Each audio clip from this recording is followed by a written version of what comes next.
오늘은 자료형과 재호문 예제를 몇 문제 살펴볼까 합니다. 예제 문제를 통해서 지난 강의 때 다루었던 내용들을 복습 차원으로 정리해보는 시간을 가지도록 하겠습니다. 보시는 바와 같이 오늘은 이렇게 총 8문제 예제 문제를 살펴보도록 하겠습니다. 저희가 그동안 배웠던 개념들을 잘 조합하여 폴문에서 어떻게 적용되는지, 또 그리고 이 폴문을 가지고 얼마나 다양한 예제를 만들 수 있는지 직접 느껴보는 시간을 가져보도록 하겠습니다. 첫 번째 예제로는 리스트를 역순으로 뒤집어 보도록 하겠습니다. 우선 테스트라는 이름을 가진 리스트를 가져와 봤습니다. 여기에서 리스트를 뒤집어주는 함수를 사용해 볼 건데, 첫 번째 방법으로는 리스트 자료형에서 제공해주는 함수인 리스트 관련 함수를 이용하는 방법입니다. 저희가 지난 시간에 리스트 자료형 내용을 다루었을 때 말씀드렸지만 리스트 변수명 뒤에 마침표를 붙여서 여러 가지 리스트 관련 함수를 사용할 수 있다고 했습니다. 리버스 함수를 쓸 때에는 여기에서 리스트명이 지금 테스트이므로 테스트.리버스를 한 후에 프린트를 해보면 이와 같이 54321로 역순으로 뒤집힘을 확인할 수 있습니다. 두 번째 방법으로는 리스트 자료형에서 제공해주는 함수가 아닌 이제는 파이썬에서 제공해주는 파이썬 내장 함수를 이용해 보도록 하겠습니다. 바로 리버스 함수입니다. 첫 번째 방법과 정말 비슷하지만 차이점이 있습니다. 이 함수는 리스트 원본 자체는 변경되지 않는 것입니다. 리스트를 바로 리턴해주지 않고 이터레이터를 리턴해주는데요. 이때 이터레이터라는 용어는 리스트나 튜플 등에서 차례차례 꺼낼 수 있는 요소를 말하는데요. 예를 들어 저희가 이 함수를 써보면 리버스들을 쓴 후에 소괄호 안에 이렇게 리스트명을 써주시면 됩니다. 실행 결과를 보니 54321 리스트가 보이는 것이 아니라 이터레이터가 리턴됨을 확인할 수 있습니다. 이처럼 이 함수는 리스트를 바로 변환해주는 것이 아니라 이런 식으로 리턴을 해주기 때문에 리스트 함수를 이용해서 우리가 자료형을 바꿔줘야 됩니다. 형 변환을 해주셔야 하는데 그래서 앞에다가 리스트를 써주시면 저희가 원하는 값이 나올 수 있는데요. 여기서 주의할 점이 있습니다. 앞에서 본 리버스 함수랑 그럼 무슨 차이점이 있냐면 프린트 테스트를 해보면 테스트라는 그 리스트 자체는 지금 변경되지 않음을 확인할 수 있어요. 첫 번째 방법에서 리버스 함수를 적용했을 때는 테스트를 프린트해 보았더니 역순으로 바뀌었습니다. 하지만 리버스드 이 두 번째 방법을 사용했을 때에는 테스트 리스트 자체에는 아무런 영향을 주지 않음을 확인할 수 있습니다. 한 가지만 더 살펴보면 우리가 확장 슬라이싱을 사용할 수도 있습니다. 테스트를 쓰고 우리가 슬라이싱을 쓸 때는 항상 병수명을 쓰고 그 뒤에 대괄호를 썼습니다. 그리고 콜론을 연이어서 두 번 쓴 다음에 마이너스 1을 해주시면 됩니다. 위에는 주석 처리를 하고 다시 확인해 보면 동일하게 역순으로 뒤집힘을 확인할 수 있죠. 확장 슬라이싱을 사용했을 때도 프린트 테스트를 해보면 테스트라는 원본 자체는 역시 변경되지 않음을 확인할 수 있어요. 정리를 하자면 지금 리스트를 뒤집어 보는 방법을 총 3가지를 다루었는데 첫 번째 같은 경우에는 원래의 리스트가 아예 변경되었음을 확인할 수 있고 두 번째와 세 번째 방법 같은 경우에는 적용은 하였으나 테스트라는 리스트에는 아무런 영향을 주지 않음을 이 실행 결과를 통해 확인할 수 있습니다. 두 번째 예제로는 폴문을 이용해서 1차원 리스트와 2차원 리스트를 생성하는 연습을 해보도록 하겠습니다. 우선 첫 번째로 1차원 리스트를 생성하는 방법을 보도록 할 텐데 1차원 리스트를 만들기 위해서는 우리가 하나의 빈 리스트를 생성해 주어야 합니다. 테스트 언더바 1이라는 이름을 가진 리스트를 만들어주고 옆에 실행 결과와 같이 숫자 0이 총 6개가 있는, 즉 요소가 6개로 이루어진 리스트를 만들어 볼게요. 폴문을 이용하자고 했으니까 괄호 안에는 숫자 6을 넣어주면 됩니다. 저희가 앞에서 레인지 함수를 한번 다루었었는데 조금 더 쉽게 말씀을 드리자면 이 레인지 함수는 특정 횟수만큼 반복을 돌리는 역할이라고 생각해 주시면 돼요. 그래서 만약에 지금처럼 레인지 6을 했다. 6번 반복한다는 의미구나. 레인지 100을 했다. 100번 반복을 하겠다는 의미구나. 이런 식으로 이해해 주시면 되고 그리고 우리가 이제는 테스트 언더바 1이라는 공간에다가 추가를 해줄 거예요. 요소를. 요소를 추가하고 싶을 때 쓰는 함수 append 함수 다루었습니다. 그리고 숫자 0을 추가하고 싶으니 이렇게 써준 후에 프린트를 해보도록 할게요. 저희가 원하는 결과를 도출할 수 있었죠. 자, 두 번째로는 이제 2차원 리스트를 생성해 볼게요. 2차원 리스트는 조금 복잡할 수도 있는데 마찬가지로 test2라는 이름을 가진 빈 리스트를 만들게요. 왜냐하면 여기 리스트에 담아야 되니까. 그 다음에 for i in range를 하고 지금 실행 결과와 같이 리스트 안에 내부 리스트가 있는데 그 내부 리스트, 즉 요소가 3개가 있습니다. 그리고 그 내부 리스트 안에 요소는 2개가 있죠. 우선은 우리가 test underbar 2라는 리스트에는 내부 리스트가 3개가 있기 때문에 숫자 3을 써줌으로써 3번 반복을 하겠다는 의미로 코드를 작성해 줍니다. 그리고 리스트 안에 내부 리스트가 이처럼 있기 때문에 라인이라는 변수명을 가진 리스트를 하나 더 생성해 주도록 할게요. 이게 바로 지금 내부 리스트 각각을 의미하는 거죠. 그 다음에 이중 반복문을 사용해야 됩니다. for j in range를 쓰고 이제는 각 리스트 내에 요소가 2개씩 있으므로 2번 반복을 해준다는 의미로 이렇게 쓰고 우리가 새로 만든 내부 리스트 라인에다가 append를 해줄 건데 역시 숫자는 0으로 해볼게요.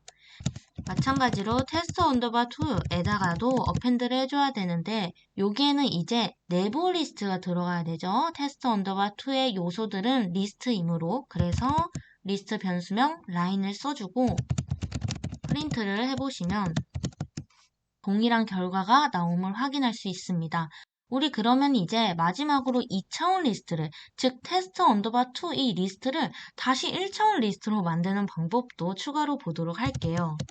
1차원 리스트로 다시 만들기 위해서는 빈 리스트 하나를 생성해 주도록 하겠습니다. test underbar 3 그리고 for문을 역시 사용할 건데 for 변수 이름은 element로 둘게요. 그리고 in test underbar 2 이 말은 뭐냐면 test underbar 2 안에서 요소를 순차적으로 하나씩 살펴보겠다. 그때 변수명은 내가 element로 지정을 하겠다. test underbar 3 그 빈 리스트에다가 저희가 추가를 해줄 거예요. 뭐를 넣고 싶냐면 test underbar 2에 있는 element를요. 즉 요소들을 다 하나씩 추가를 할 거라는 의미입니다. 이렇게 써도 동일한 의미라고 말씀드렸죠. 그리고 프린트를 해보면 네, 이처럼 2차원이었던 게 다시 1차원으로 바뀜을 확인할 수 있습니다. 코딩을 하다 보면 2차원 리스트를 1차원 리스트로 만들어야 할 때가 있어요. 이렇게 for문을 이용해서 어떻게 변환하는지도 살펴보았습니다. 이제는 이름과 생일을 출력하는 프로그램을 만들어 보도록 할게요. 옆에 결과와 같이 나오고 싶어요. 이처럼 A라는 리스트가 있다고 가정을 해봅시다. 실행 결과는 이렇게 도출하고 싶어요. 지금 보니까 이 리스트는 요소들이 딕셔너리로 되어 있어요. 우리 딕셔너리 개념에 대해서 다시 한번 살펴보자면 콜론을 기준으로 앞쪽에 있는 것이 키값이고 뒤쪽에 있는 것이 밸류 값이 되며 키값과 밸류 값 한 쌍을 아이템이라고 말을 했습니다. 여기 있는 것을 이제는 지혜, 샛별, 기주, 예지, 그리고 각자의 생일만 이렇게 도출되게끔 살펴보도록 하겠습니다. for문을 사용해서 볼 건데 for person in A라고 해볼게요. 즉 A라는 리스트 안에서 요소들을 하나씩 차례대로 살펴볼 거다. 이때 그 요소들의 변수명을 우리 person이라고 생각해 보자. 그리고 프린트 출력을 할 건데 여기에서 지금 person이라는 요소는 사실상 요소가 딕셔너리이기 때문에 딕셔너리 변수명이겠죠. 딕셔너리에서 원하는 밸류 값을 추출하고 싶을 때에는 변수명 대가로 키 값을 쓰거나 또는 get 함수를 이용을 했습니다.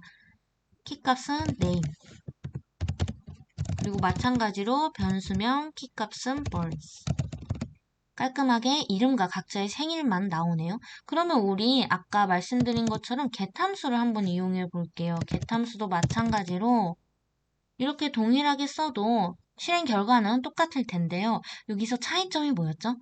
위에 있는 줄 같은 경우에 만약에 키값이 존재하지 않는 키값을 넣었어요. 뭐 예를 들어서 age, 나이는 여기 없죠. 그치만 이렇게 출력을 하게 되면 실행 결과가 오류가 뜹니다.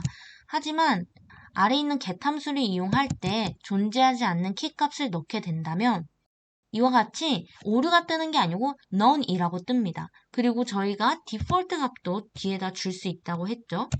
존재하지 않아요 라고 출력을 하고 싶어요. 그러고 실행 결과를 하면 none 대신 컴마 뒤에 쓴 디폴트 값이 출력됨을 확인할 수 있습니다. 그래서 세 번째 예제 문제를 정리하자면 우리가 딕셔너리에서 원하는 밸류 값을 추출하고 싶을 때 두 가지 방법을 배웠고 그때 get 함수를 썼을 때에는 오류가 뜨는 게 아니고 none 값으로 반환된다는 그 차이점을 알아두시면 좋을 것 같습니다. 다음으로는 리스트 내의 숫자 중에서 최대값과 최소값을 찾아보는 연습을 해볼게요. 숫자들을 비교할 리스트를 하나 만들었는데 여기에서 최대값은 8, 최소값은 1이네요. 우선 최대값과 최소값의 초기값을 설정해 주셔야 하는데 max라는 이름을 가진 변수를 만들고 샘플이라는 리스트에서 0번째부터 볼게요. 즉, 첫 번째 요소부터 살펴보겠습니다. 왜냐하면 우리가 이 리스트를 볼 때 첫 번째 요소부터 순차적으로 숫자를 비교해 가면서 최대값이 뭔지 최소값이 뭔지 알아보기 위해서입니다. 마찬가지로 최소값 민도 이제는 for문을 사용해 보도록 할게요.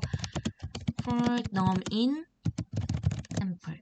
요 말은 샘플이라는 리스트 안에서 요소를 하나하나씩 살펴볼 건데 if 만약에 max에 저장되어 있는 그 숫자보다 num 숫자가 더 크잖아요. 그럴 경우에는 이처럼 num 변수에 들어가 있는 숫자를 max에다가 저장해 줄 거예요. 요거는 같다라는 의미가 아니죠. 대입해 준다, 뭐 할당해 준다 이런 의미로 알아두셔야 한다고 했습니다.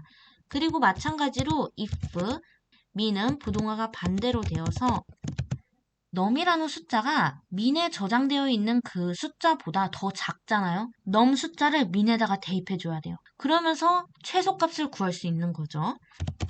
최대값은 max, 최소값은 min 이렇게 출력을 해보면 최대값 8, 최소값 1이 나오네요. 정리를 하자면 최대값과 최소값에 대한 변수를 먼저 설정해줘요.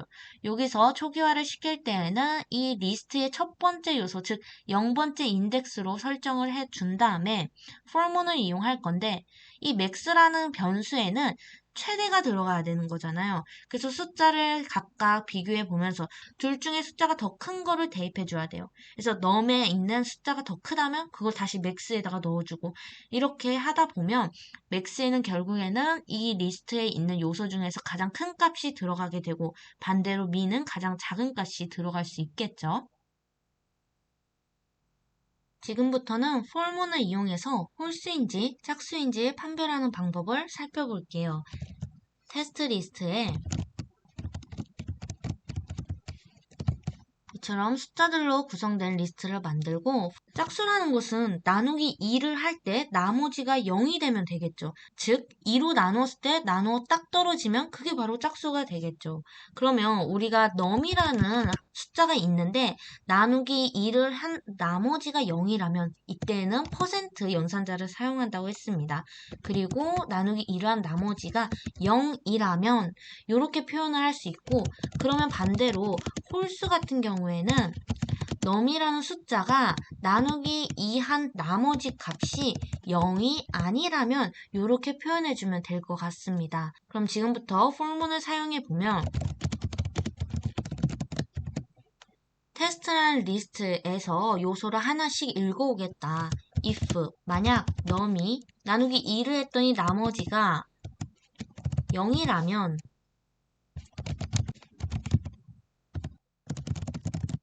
짝수라고 출력을 해주고 만약에 그렇지 않다면 else문을 썼죠.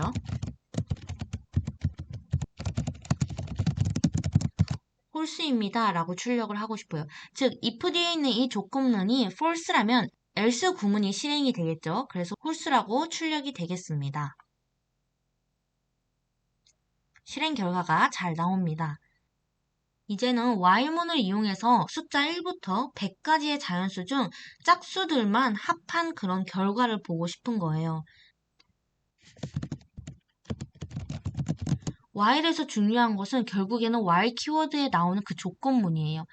왜냐하면 이 조건문이 항상 true가 된다면 얘는 계속 무한정으로 실행이 반복됩니다. 조건을 딱 걸어줘야 아 여기까지만 실행을 하라는 의미구나 라고 컴퓨터가 인식을 하기 때문에 우리는 이 조건문을 유념하면서 잘 사용해야 하는데 일단 1부터 100까지라고 했으니 while num 100이라고 할게요. 100 이하까지만 반복을 할 건데 num 변수를 지정할 땐 초기값을 1로 둬야겠죠. 1부터 시작한다고 했으니까. 그러고 if 만약에 아까와 마찬가지예요. 짝수를 표현하고 싶을 때에는 숫자가 나누기 2한 나머지 결과가 0이라면 이게 바로 짝수라는 의미이죠. 그리고 짝수라면 그것을 어떠한 변수 공간에다가 더해줄 거예요. 계속. 합계를 의미하는 sum이라는 이름을 가진 변수를 넣어볼까요? 그럼 이것도 역시 변수를 사용하기 위해 초기값을 먼저 설정해 두고 여기에다가 num을 계속 더해줄 겁니다. 그리고 num은 하나씩 증가시켜 줘야 되겠죠. 왜냐하면 지금 num이 1이죠. 그러면 여기가 1이 되어서 성립이 돼서 다음 문장이 if모로 가는데 1은 나누기 2 할 때 나머지가 0이 아니므로 여기는 뛰어넘고 여기로 갑니다.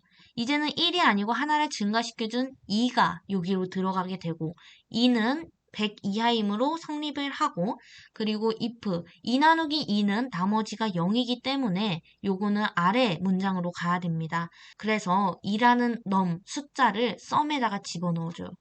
계속 반복하지만 결국에는 이 문장이 요거와 동일하죠. sum이 원래는 0이었어요. 근데 지금 숫자 2가 들어가 있죠, num에. 그래서 0 더하기 2를 해서 이제는 sum이 0이 아닌 2가 되는 겁니다.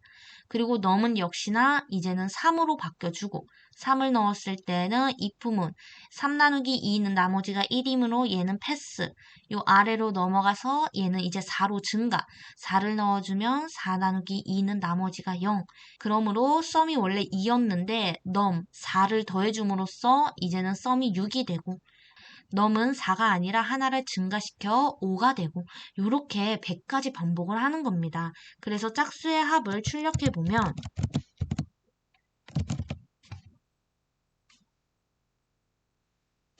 이런 실행 결과가 나옵니다.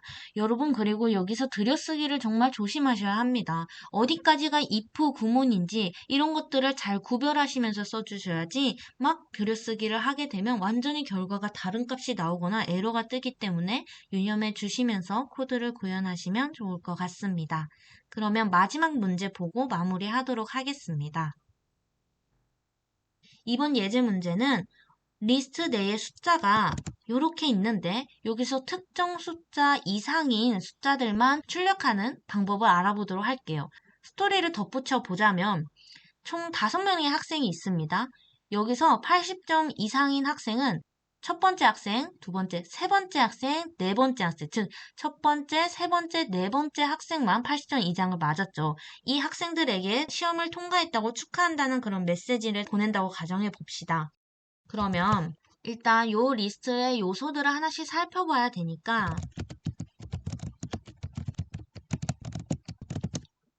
scores라는 리스트 안에서 요소를 하나씩 살펴볼 거다. 그리고 이때 반복문을 실행하면서 student라는 변수는 1씩 증가해 줄게요. 요 student 변수는 뭐냐면 첫 번째, 두 번째, 세 번째, 네 번째, 다섯 번째 학생 그것을 의미하는 변수입니다. 맨 처음에는 0으로 일단 초기화를 시켜준 후에 if score 만약 스코어 점수가 80보다 작다면 continue를 해줄 거예요. 무슨 말이냐면 80보다 숫자가 작다면 아무것도 출력을 안 할게요. 우리 continue라는 게 뭐였죠? 그 다음으로 실행되는 게 아니고 위로 올라간다고 했습니다. 그래서 80보다 숫자가 작으면 다시 위로 올라간다는 의미입니다. 그리고 만약에 스코어이 80보다 크거나 같다면 출력을 해줄 건데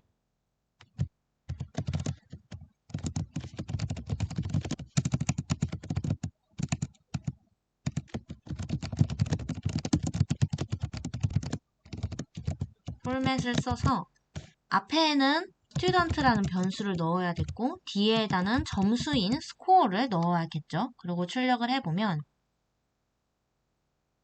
네, 이와 같이 첫 번째 요소, 세 번째 요소, 그리고 네 번째 요소가 80 이상이기 때문에 이처럼 출력 결과가 나옴을 확인할 수 있습니다. 정리를 하자면 이 스튜디오 변수를 사용한 이유는 뭐라고요? 우리가 몇 번째 학생이 80점이 넘은지 확인하고 싶은 거예요. 만약에 이거를 안 쓰게 되면 몇 번째 학생이 80점을 넘은지 모르게 돼요. 그래서 차이를 보면 우리가 몇 번째 학생인지 알고 싶을 때에는 이것도 추가해줘야 한다는 점. 연이어서 이 5명 학생의 시험 성적 평균을 내보는 연습을 해볼게요. 평균은 어떻게 내죠? 그렇죠. 5명 학생들의 점수를 모두 더하고 거기에다가 학생 수, 즉 5명을 나눠주면 되는 것이죠. 폴문을 써서 보면 스코어즈에 있는 요소들 하나씩 읽어오면서 다 더할 거예요. 근데 그 더한 결과를 토탈이라는 변수에 넣어볼까요? 그리고 이 토탈도 역시 초기화를 해줘야겠죠? 0으로 먼저 초기화를 해주겠습니다. 이제는 다 넣었어요. 요거를 하나씩 하나씩 살피면서 이 숫자들을 토탈이라는 변수에 다 넣었고 평균을 내야 되는데 이제는 그 토탈에다가 나누기 학생 수를 하면 되죠. 학생 수는 요소가 5개이므로 5인데 우리가 리스트 안에 요소가 몇 개 있는지 즉 리스트의 요소 개수 반환 함수는 len 함수입니다. 합계해서 요소의 개수를 나누었기 때문에 이게 바로 평균이 되죠. 실행을 해보면 이처럼 평균이 나옵니다. 만약 뒤에다가 점을 넣고 싶어요. 그러니까 82.4점 이렇게. 근데 이렇게 실행을 하게 되면 네, 오류가 뜨죠. 혹시 기억이 날까요? 이 플러스 연산자는 문자열 연결 연산자였는데 문자열 연결 연산자는 반드시 문자열과 문자를 연결해줘야 돼요. 근데 앞에 있는 이 변수는 지금 숫자예요. 그쵸? 82.4라는 숫자이기 때문에 이 숫자형을 바로 문자열 자료형으로 변환을 시켜줘야 됩니다. 그러기 위해서는 str, 스트링의 약자 str을 썼죠. 그러고 출력을 해보면 그래도 왜 안 될까요? 네, 여러분 제가 여기에다가 문자열 따옴표를 안 썼습니다. 그리고 출력을 할 수 있는데 하나만 덧붙여서 말씀드리자면 이 82.4를 좀 깔끔하게 정수로 나타내고 싶어요. 즉 82점으로 나타내고 싶을 때에는 여기에다가 정수를 의미하는 인티저의 약자 인트를 써주시면 됩니다. 네, 그럼 이렇게 정수 82점이라고 나옵니다. 이렇게 지난 강의 내용을 복습해 볼 겸 예제 문제를 몇 가지 풀어봤습니다. 물론 저도 지금 완벽히 파이썬을 아는 것은 아니지만 파이썬 공부를 맨 처음 접했을 때 가장 어려웠던 부분이 제어문과 함수 파트가 아니었나 싶습니다. 여러분들도 꾸준히 복습하시면서 천천히 잘 따라오신다면 충분히 익히실 수 있고 또 코딩이라는 장벽을 허물 수 있으니 중간에 포기하지 않고 배우신다면 분명 다음에 좋은 기회가 올 것이라 생각됩니다. 다음 영상부터는 챕터 5 함수 단원을 나가려고 합니다. 이 함수 단원까지 저희 같이 힘내서 배워보도록 합시다. 여러분 오늘도 진심으로 수고하셨습니다. 감사합니다.